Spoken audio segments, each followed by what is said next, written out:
Amigas, muy buenos días. Son las 10 de la mañana con 40 minutos de este domingo 4 de agosto de 2025. Pues vámonos a esta sección de recalentamiento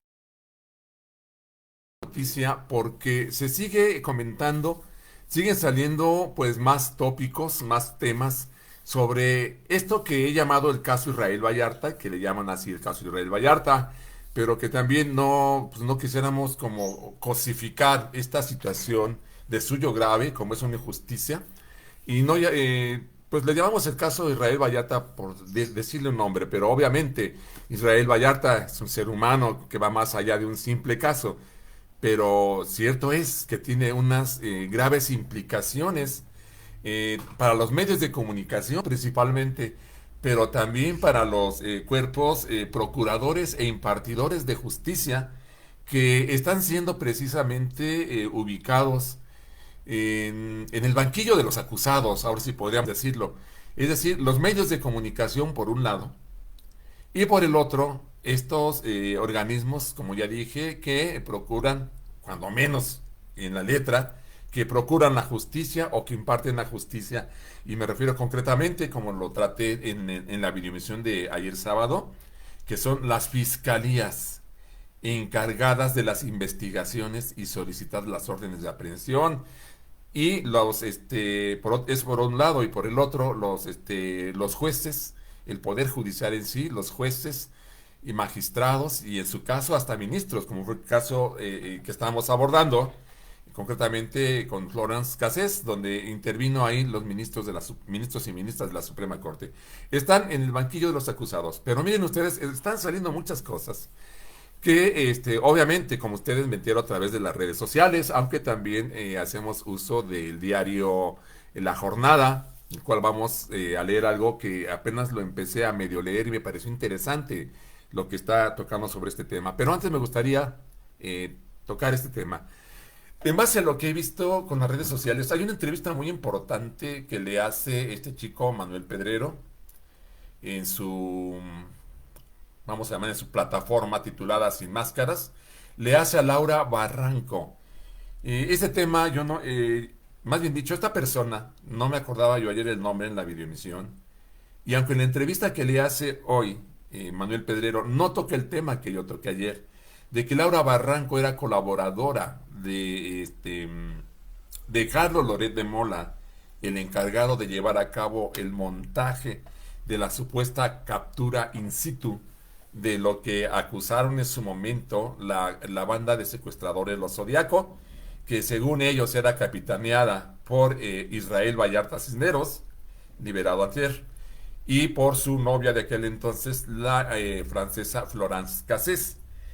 Este tema tiene muchas aristas, e independientemente del tema que les dije que ha llamado mi atención en la jornada del día de hoy, lo que está saliendo, y ya vamos a tocar ahorita el tema directamente, es cuál fue el papel de Carlos Loret de Mola en aquel tiempo, y revivieron en otra plataforma sin embargo, los periodistas, una entrevista que se le hizo, o más bien dicho, una noticia que dio el propio Carlos Loret de Mola,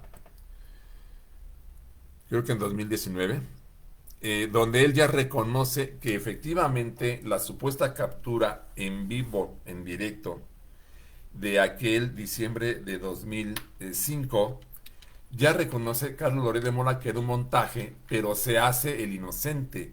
Dice que él no sabía nada, que no se dio cuenta, y que ahora al paso del tiempo, que a él le sucedió lo que le pasa a un árbitro, cuando decide si penalizar o no una falta de un jugador y que no tiene tiempo. Él lo dijo en aquel tiempo porque no había el famoso VAR, que ahora ya está en los encuentros deportivos, ya el árbitro ya tiene acceso a las repeticiones.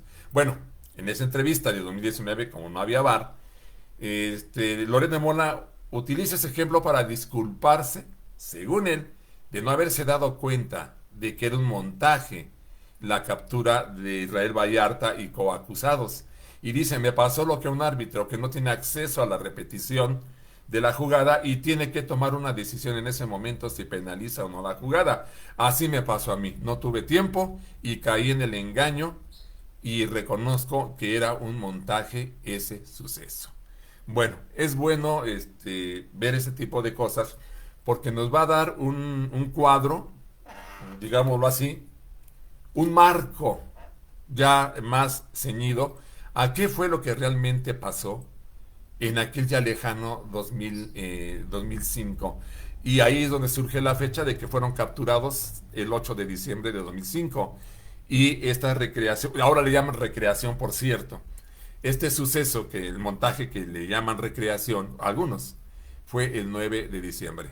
En la videoemisión de ayer sábado, yo les comentaba que era un montaje que lo habían repetido a petición de las televisoras, principalmente Televisa, pero que ellos ya habían sido capturados un día antes. Esto se los mencioné yo ayer.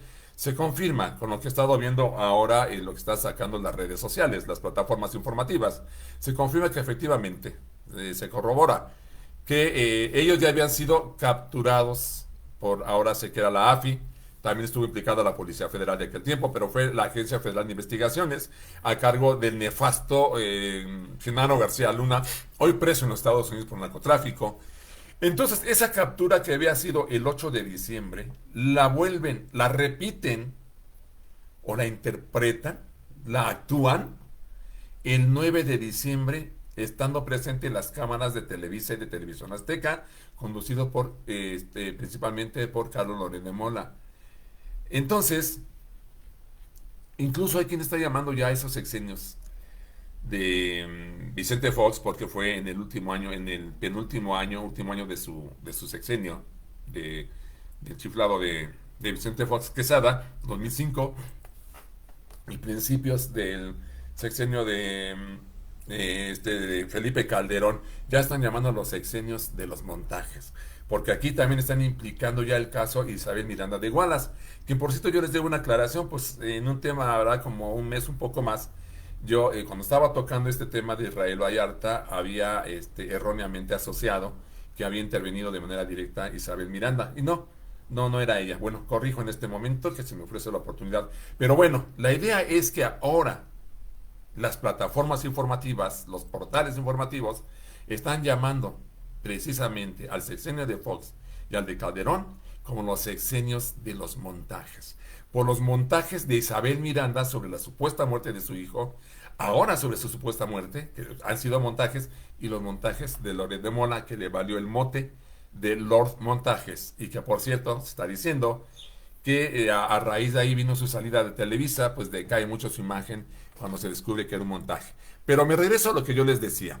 La entrevista que hace Pedrero a Laura Barranco, que era colaboradora, y yo les mencionaba ayer, que se dio un intercambio en la realización de este evento montaje, donde Laura Barranco le decía a Carlos Loret de Mola que detuviera eso porque era un montaje, y otras cosas le decía. Y Loret de Mola le había dicho, no te calientes, Cautín, y había proseguido con la farsa. Bueno, lamentablemente ese tema no lo tocan en la entrevista que le hace Pedrero, no lo tocan, acabo de ver, no toca eso, sobre todo porque Laura Barranco ya está ahora como funcionaria de gobierno en un área del medio ambiente, algo así. Y más que nada, pues se fue esa entrevista por el lado, que también son temas muy importantes, de los medios de comunicación, de cuál era el papel de Ciro Gómez Leiva posterior a esa supuesta captura en vivo, y cuál era el papel del fiscal que todavía está al frente de la FGR, este señor Alejandro Gersmanero, que sigo sin entender cómo es que la presidenta Claudia Sheinbaum pues le dio un espaldarazo. Y no digo que lo sostenga en el cargo, porque es autónoma la Fiscalía General de la República. No puede la presidenta pues ordenar su cese o su no revalidación en el cargo.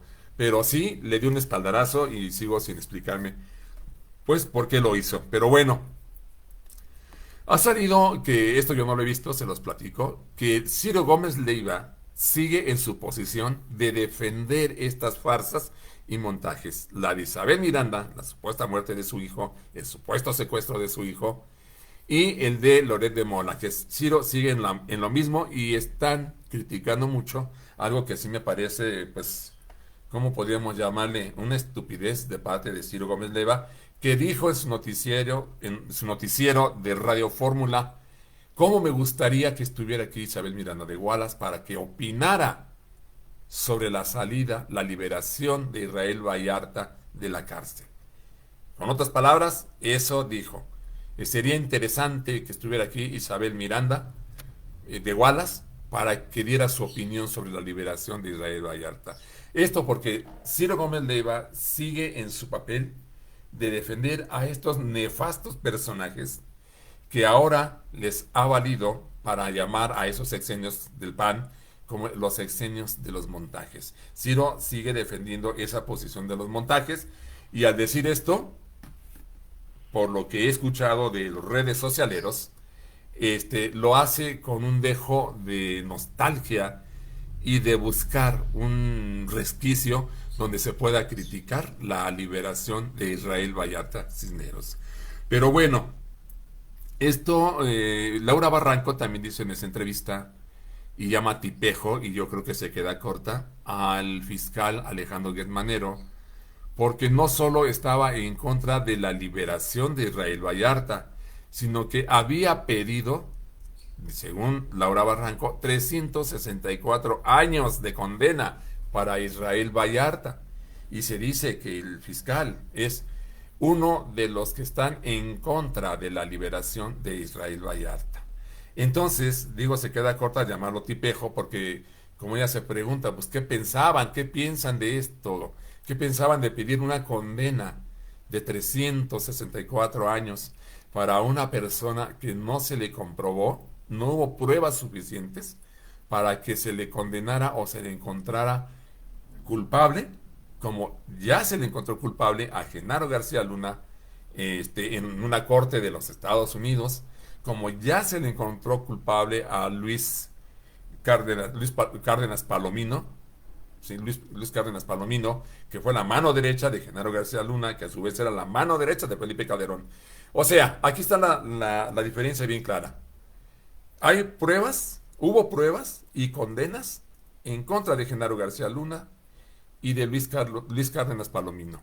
Están en la cárcel. Uno en Estados Unidos, el otro ya no está en el altiplano, pero está en una prisión mexicana. Están prisioneros los dos principales responsables de ejecutar el montaje en contra de un inocente de acuerdo a las leyes judiciales de nuestro país. Pero bueno, más allá de esto, también cabe pues rescatar las palabras de Israel Vallarta al salir de prisión. Ayer les leí la nota, hoy solo las voy a repetir, donde dice Israel Vallarta que él no pide nada en contra de Luis Cárdenas Palomino, a quien lo topó dentro del penal del Altiplano donde acaba de salir Vallarta, y que ahí estuvo un tiempo Luis Cárdenas Palomino, que lo topó, y que nada más se le quedó viendo sin rencor, sin nada, y que no tenía intención de golpearlo ni de reclamarle nada. Externa Vallarta que no siente rencor, que no siente pues deseos de devolver el golpe, pero sí enmarcó, ustedes acordarán que eso lo leí ayer, sí dijo él que le gustaría, más bien le dirigió unas palabras a Carlos Loret de Mola y le dijo: tú me debes una plática, tenemos que platicar. Tú me debes esa plática. Y yo ahí se refería a la responsabilidad que tuvo Loret de Mola. Entonces yo creo que, porque no recuerdo si también dijo me debes una disculpa, pero lo que sí fue claro es que le debe una plática y está pidiendo Israel Vallarta ser entrevistado por Carlos Loret de Mola para hablar sobre ese suceso. Y creo yo que no solo le debe la plática, la entrevista, le debe una disculpa, le debe una explicación. Y digo, como dice el clásico, y si mucho me apuran, hasta debería participar Loret de Mola en un resarcimiento de daños.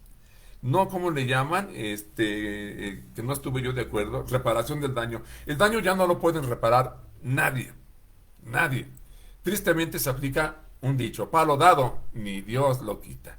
Ya no le pueden quitar a Israel Vallarta lo encanecido de su cabello, aunque usaran un tinte, no va a desaparecer. No le van a quitar esas horas de angustia, esos, esas casi 2 décadas perdidas que le arrebataron cruentamente sin ningún asidero legal. No hay reparación del daño. Pero yo creo que Loret de Mola sí podría participar en un resarcimiento de los agravios que se le hizo a esta persona, que se le privó de convivir con su familia y que perdió a su padre, perdió a su madre y a uno de sus hermanos, cuando él estuvo, esas casi 2 décadas, estuvo encerrado en un penal de manera injusta. Por supuesto que Carlos Loret de Mola le debe eso. Y regresando también un poco a la entrevista que se le hizo a Laura Barranco, cuando ella está narrando todo esto, parece que por el momento se le va a quebrar la voz. O sea, estuvo a punto de derramar el llanto al estar narrando, porque ella siguió de cerca el caso de Israel Vallarta. Y ver cómo se conmovió esta otrora reportera, otrora colaboradora de Loret de Mola, y que ahora está desempeñando funciones en el gobierno de la República, ver cómo se conmovía al narrar todas las vejaciones, las humillaciones, los sufrimientos que pasó Israel Vallarta en la cárcel. Entonces, pues esto nos habla de un acto emotivo, sobre todo cuando ella toca el tema de los hijos de Israel Vallarta, que eran niños cuando fue encarcelado su padre, y que ahora cuando sale, sus hijos ya tienen la edad que tenía Israel cuando fue ingresado al penal del Altiplano en el Estado de México. Son temas que no puede uno dejar de mencionar, y porque tenemos que estar atentos a todo este tipo de cosas que siguen sucediendo. Pues yo ayer me volvía a doler y volvía a exclamar mi conformidad y externaba una vez más estas palabras de que en México, en cuanto a la procuración y impartición de justicia, pues sigue siendo el país donde no pasa nada. Ojalá y este caso sirviera como una fuerte sacudida, sobre todo para las autoridades, que como dijo Laura Barranco, en el caso de Gess Manero, ni siquiera se le puede llamar que es florero, pues un florero adorna. Y ese tipejo, en palabras de Laura Barranco, no adorna nada en la FGR. Y yo creo que hasta debiera, si es que no está legislada la figura, debería de legislarse que hay una figura de responsabilidades sobre aquellos personajes que ocupan cargos y que no lo desempeñaron cabalmente, como creo que ha sucedido con Alejandro Gess Manero, que ya no debería de estar ahí. Pero bueno, entonces esto tiene todo tipo de tópicos, este lamentable evento.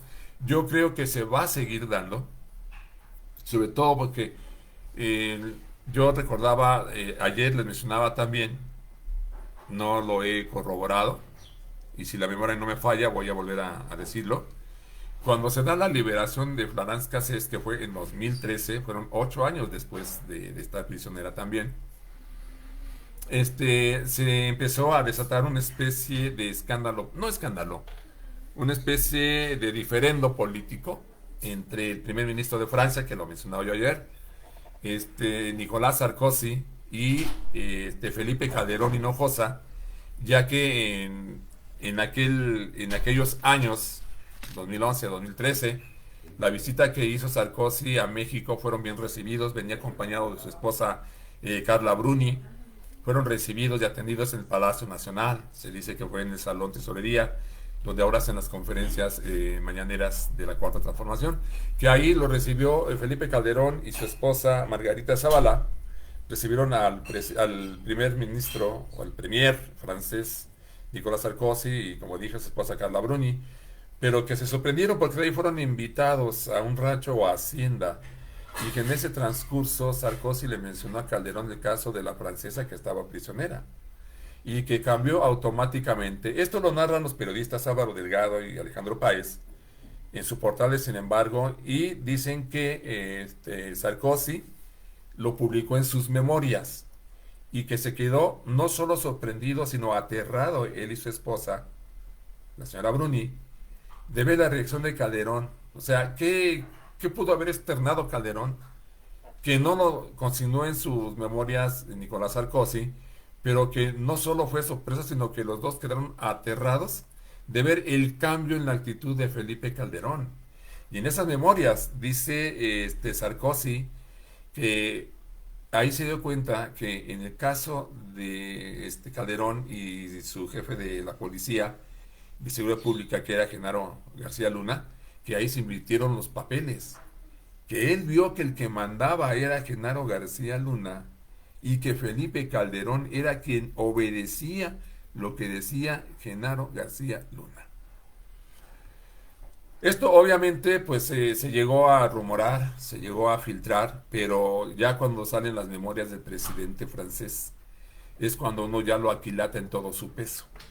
Y estos cínicos del PRI, del PAN, sobre todo los del PAN, bueno, todos, se atreven a hacer acusaciones en falso en contra del presidente López Obrador en su momento y de la actual presidenta Claudia Sheinbaum, ambos de la Cuarta Transformación, acusaciones estúpidas y calumniosas de una ruindad y bajeza tremenda, los tachan de narcos. Cuando el verdadero narcotraficante, y nunca dice nada a los panistas, fue Felipe Calderón Hinojosa. O sea, nada más veamos cómo está la moral. Por eso, ustedes recordarán que he dado en llamar a la oposición una oposición sucia. Es asquerosa la oposición de derecha que tenemos en México. Siendo que era Calderón el que estaba sujeto, el presidente de la República de aquel entonces, estaba subordinado al corrupto y ahora narcotraficante preso, Genaro García Luna, estaba subordinado a él. Esto nos dice que efectivamente, lo que todo México lo dice, pero que ahora se fortalece más. Estuvimos bajo un narcogobierno en el sexenio de Felipe Calderón Hinojosa. Y por ahí hay una reportera argentina, creo que es Olga Warnat, que ella vio cómo García Luna le entregaba a Felipe Calderón, no recuerdo si joyas o dinero en efectivo, de un cártel de la droga. Esto fue en un helicóptero. Y que Olga Warnat fue perseguida y asediada por Genaro García Luna, que la amenazó directamente y casi la puso en el avión para que se fuera a su tierra natal, la Argentina. Entonces, estoy sacando esta colación porque viene en un libro que ya leí, por ahí lo tengo en algún archivo de mi computadora. Creo que es Calderón el Oscuro, algo así, donde estos hechos vienen narrados de viva voz, de puño y letra de Olga Warnat, que ella se dio cuenta de esta entrega de recursos económicos que le mandaba un cártel de la droga, no recuerdo el nombre, por medio de Genaro García Luna, le mandaba esas joyas o ese dinero a Felipe Calderón. El narcogobierno del PAN, cínicos, mentirosos, ruines y bajos, oposición sucia que acusa cuando ellos son. ¿Se acuerdan que yo les he mencionado mucho ese otro dicho? Que el ladrón, para desviar la atención sobre sí mismo, dice al ladrón, cuando el ladrón es él. Bueno, esto es lo que ha hecho el PAN. Y lo digo una vez más, no sé qué piensa esa gente que todavía apoya a estos cochinos y asquerosos del PAN, asociados al PRI, otro partido no menos cochino que el PAN, tan marranos unos como los otros. Pero bueno, ya es cosa de ellos. Vamos a finalizar esto con una nota que no he leído, viendo hoy en la jornada, me llamó la atención, porque esto no lo están tocando en ninguno de los medios. Y yo no quiero tocar el tema como para salirme de la norma y ver que yo saco otro tema. No, es que el tema es importante y a mí también me había generado una duda genuina. Y esa duda que me la despertó el día de la jornada, que hoy leeremos la nota, ya se dio respuesta en los portales, pero ahorita, antes de ver la respuesta, les leo la nota, porque sí, yo había pensado en este tema que voy a tocar, en este tópico, pero no había agarrado fuerza hasta ahora que veo y digo, sí, es lo que yo he pensado. Vamos a leer la nota y ahorita les hago el encuadre de cuál era mi duda. La jornada del día de hoy, domingo 4 de agosto, ya dijimos, en su página 9, sección política, dice, tocante a la liberación de Vallarta. Desestimó jueza de caso Vallarta 13 testimonios de 6 víctimas de plagio. Esto es lo que a mí me hacía ruido. Para desestimar esto, la jueza usó el mismo criterio de la corte que liberó a Florence Cassés. Esto, como lo acabo de mencionar, en 2011, 2013, donde creo yo que estuvo ahí implicada en aquel entonces ministra de la Suprema Corte, Sánchez Cordero, Olga Sánchez Cordero, actual diputada por Morena. Vamos a leer la nota. Dice, rechazó la jueza conceder valor a declaraciones por no poder saberse qué parte es neutral y cuál es influenciada. Dice, la nota es de Gustavo Castillo y dice, la jueza Mariana Vieira Valdés aplicó los mismos criterios con los que la Suprema Corte de Justicia de la Nación, SCJN, ordenó la liberación de la francesa Florence Cassés en el caso de Israel Vallarta Cisneros y desestimó 13 testimonios de 6 víctimas que señalaron haber sido plagiadas por la banda de los Zodiaco. Vamos a hacer un pequeño encuadre sobre este párrafo. Aquí está diciendo la nota que la jueza Vieira, que absolvió, porque ya fue la sentencia absolutoria, a Israel Vallarta, para hacer esta absolución recurrió a los mismos criterios que la Suprema Corte utilizó en aquel 2011-2013 para liberar a Florence Cassés. Dice aquí, y ahorita vamos a leer textual lo que dijo la jueza, pero permítaseme el encuadre personal. Estos criterios que ahora esta jueza, Mariana Vieira Valdés, que ahora enarbola y los utiliza para bien y justificar la liberación de Vallarta, ¿por qué no se usaron desde entonces? Entonces sí había mano negra aquí para mantener a Vallarta en la cárcel. Porque así como ahora esta jueza, Vieira Valdés, está diciendo que está utilizando los criterios que usó la Corte para decretar la liberación de Florence Cassés en aquellos años, con esos mismos argumentos, ahora libera, 12 años después de que sale Florence Cassés, ahora los utiliza para liberar a Israel Vallarta. Y la otra, que les digo, bueno, porque yo también me preguntaba como ciudadano, bueno, ¿tendrá alguna base legal para mantener a Vallarta en la cárcel? Si hay víctimas, si hay acusadores. Y ahora dice aquí la jornada, en esta nota de Gustavo Castillo, que hay 13 testimonios de 6 víctimas de secuestro. Y que, por cierto, en esa entrevista que le hace a Norma Barranco, este chico pedrero, ella dice algo así: y no es que yo quiera causar psicosis a la familia de Vallarta, pero hay muchos que no están conformes con su liberación. A mí me llamó la atención. Yo ahorita que estoy leyendo esto me estoy acordando. Vamos a continuar.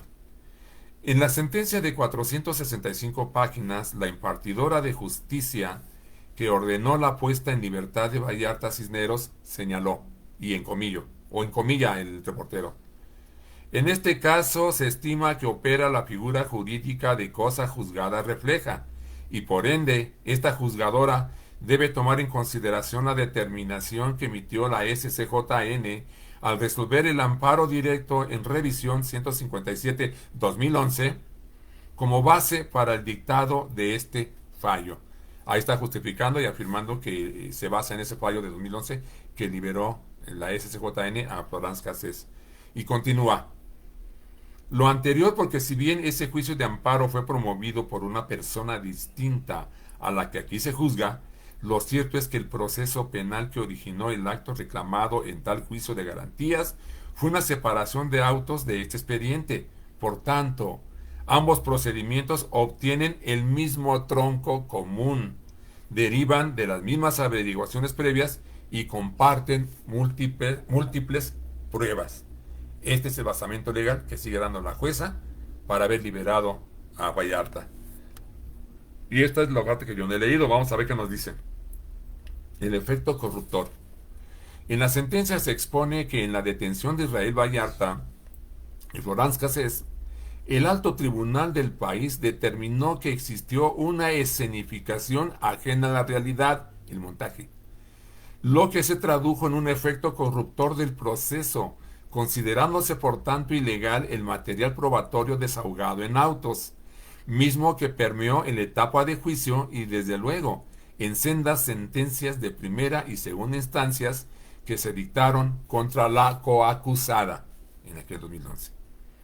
Se resalta que la transmisión del supuesto operativo de captura de Israel Vallarta y la ciudadana francesa, así como de la liberación de víctimas de plagio realizada por medios de comunicación, provocó falta de fiabilidad en el material probatorio por la arbitrariedad de la autoridad que indefectiblemente produciría un efecto corruptor sobre todo el procedimiento, viciando tanto el procedimiento en sí mismo como sus resultados, ya que constituyeron una escenificación ajena a la realidad. Están describiendo el montaje. Respecto de las declaraciones de las víctimas de secuestro, atención con esto, la jueza estimó no concederles valor probatorio porque no es posible distinguir cuál es la parte de su testimonio que es neutral y cuál fue inducida de manera involuntaria. Máxime que se observa que en sus testimonios fueron cambiando en cada declaración para inculpar a más personas y de manera más grave. Atención, aquí se da la respuesta a esta duda que se me había generado. Desecha esos testimonios porque las personas que acusaban de plagio a Vallarta y a esta dichosa banda de los Zodiaco estaban cambiando constantemente sus declaraciones y estaban cada vez implicando a más personas.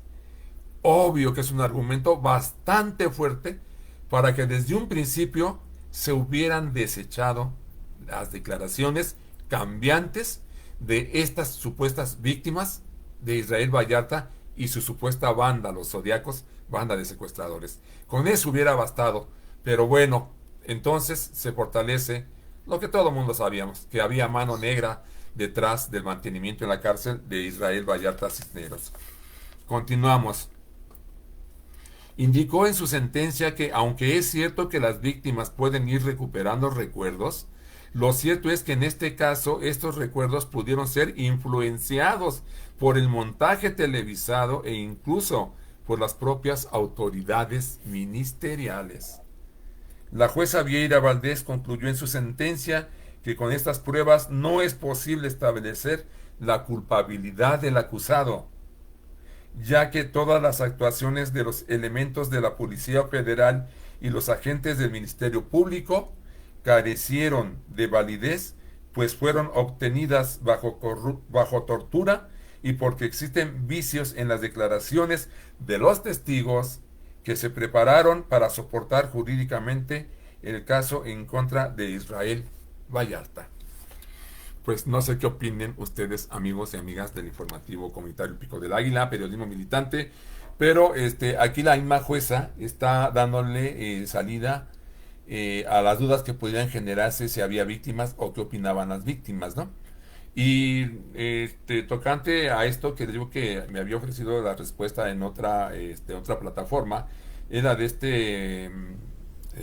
esta plataforma, se me olvida este compañero, pero Jacobo, creo que es Jacobo el compañero. Pero bueno, ahorita les digo, no es noticiero en redes, ahí hay un Jacobo, pero no es él.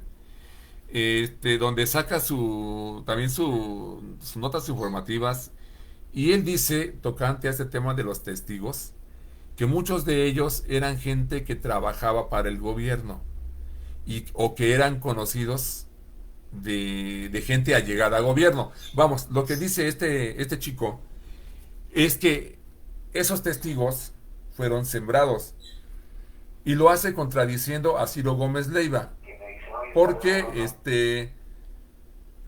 Ciro Gómez Leiva, según él, se atrevió a decir en su noticiero de Radio Fórmula que en esa captura, en ese centro en ese lugar donde fueron capturados Florence Cassés y su entonces novio Israel Vallarta, que Ciro Gómez Leiva se atrevió a decir que allí había víctimas que fueron liberados, y le corrige este chico y le dice, no señor Ciro, ahí no había víctimas, allí había gente sembrada, o sea, testigos sembrados.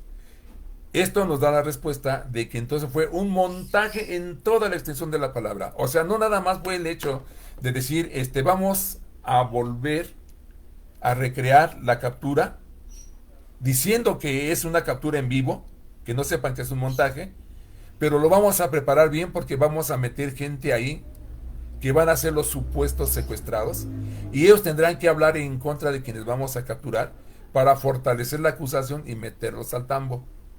O sea, estuvo bien preparado. No nada más era estar frente a las cámaras y ahí aparecer con toda la fuerza informativa de cómo entraban a ese lugar y con lujo de violencia, cómo tomaban a los supuestos secuestradores y encontraban a las víctimas. Y sembraron a las víctimas. Y la jueza lo está diciendo en esta nota que acabamos de leer. No podemos confiar en esos testimonios porque la jueza acepta. Dice, si bien acepto que pueden irse presentando recuerdos poco a poco, o sea, esto no daba la fuerza suficiente para que sean tomados en serio. Máxime que empezaron a implicar a nuevos personajes. Y bueno, yo creo que los recuerdos, pues a veces nos pasa, ¿no?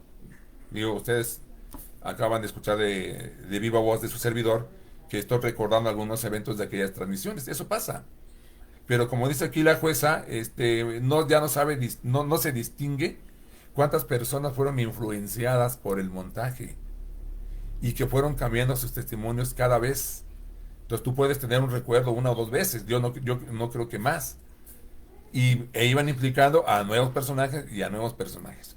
Pues amigos, con esto yo creo que se esclarece un poco más esta situación y yo creo que va a seguir saliendo, van a seguir saliendo más fragmentos de este triste episodio que yo creo que va a dejar una marca, si no es que ya está, tocante a la actuación de los medios de comunicación coludidos, o más bien dicho, formando parte o estar al servicio de los gobiernos de aquel entonces, los gobiernos panistas de Vicente Fox y Felipe Calderón, y todavía bajo el gobierno del priista Enrique Peña Nieto, el papel de los medios de comunicación.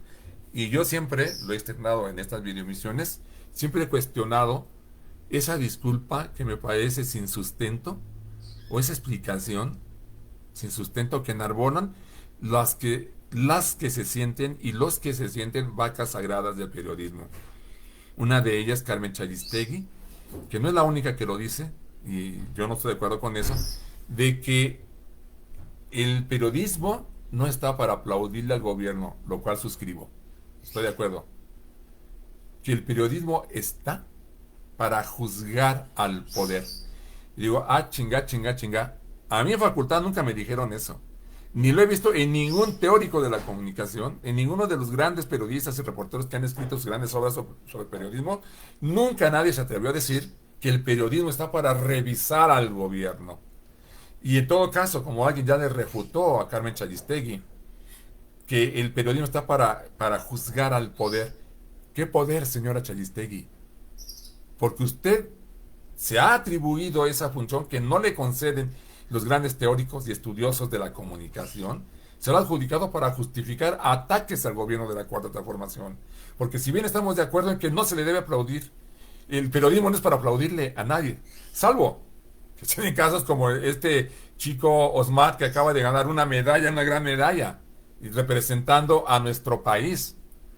Digo, ahí el aplauso se entiende del periodismo, ¿no? Pero estamos hablando de los temas políticos. Entendemos que no está el periodismo para aplaudirle al poder, pero tampoco está para sujetarse al poder. Y en todo caso, responda a la pregunta, ¿a qué poder? Porque está el poder, están los poderes de facto. En todo caso, que el periodismo cuestione al poder de facto, al poder económico, al poder comunicacional, incluso, que se revise a sí mismo. Eso sería bueno. Muchas veces algunos periodistas dicen que los partidos políticos, y también estoy de acuerdo, deben practicar la autocrítica. Pues también deben empezar ellos con el ejemplo.